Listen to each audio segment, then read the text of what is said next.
पंचायत निर्वाचन तारीख एपर्यंत घोषणा होइनथिया बेले कंटाबांजी निर्वाचन मंडल में राजनैतिक समीकरण जोर धरी निजर संगठन को अधिक सशक्त करने लक्ष्य बीजेपी आसंताकाली एक बृहत मिश्रण पर्वर आयोजन करुछि। दलर सूचना अनुसार कंटाबांजी निर्वाचन मंडल 3टी ब्लॉक अध्यक्षों समेत 50 रु अधिक सरपंच बीजेपी रे योगदान करेंगे। एने आज कंटाबांजी विधायक लक्ष्मण बाग एक सांबादिक सम्मेलन में सूचना देइछन्ति। कंटाबांजी आयोजित यह सांबादिक सम्मेलन में विधायक लक्ष्मण बाग कहिसंति जे आसंताकाली हेबाकु थिबा मिश्रण पर्व रे विभिन्न राजनैतिक दलरू आसुथिबा 3टी ब्लॉक अध्यक्ष और 50 रु अधिक सरपंच बीजेपी रे शामिल हेबे। या द्वारा कंटाबांजी निर्वाचन मंडल रे बीजेपी रो संगठन आहुरी सुदृढ़ हेबो बोली से दाबी करिसंति।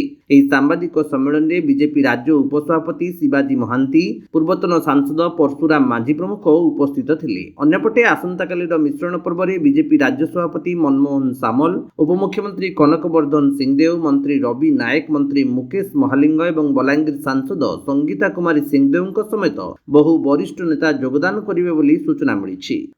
आसंता काली आमर राज्य सभापति मनमोहन सामल जींकर उपस्थित रे बंगमुंडा ब्लॉक अध्यक्षा रंजुबाला बेहरा एवं मुरीबाहल ब्लॉक चेयरमैन एवं तुरेकेला ब्लॉक चेयरमैन तथा 50 रु ऊर्ध्व सरपंच तांकर सह समर्थन नहीं करी भारतीय जनता पार्टी रे शामिल हेबार लगी जाउछन।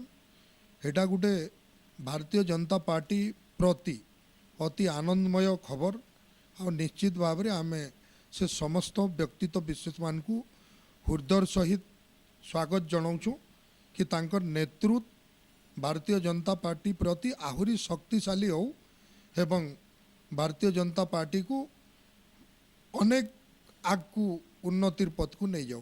धन्यवाद। बलांगीर अंजु पृष्टि रिपोर्ट, विश्व विजयी न्यूज ओडिशा।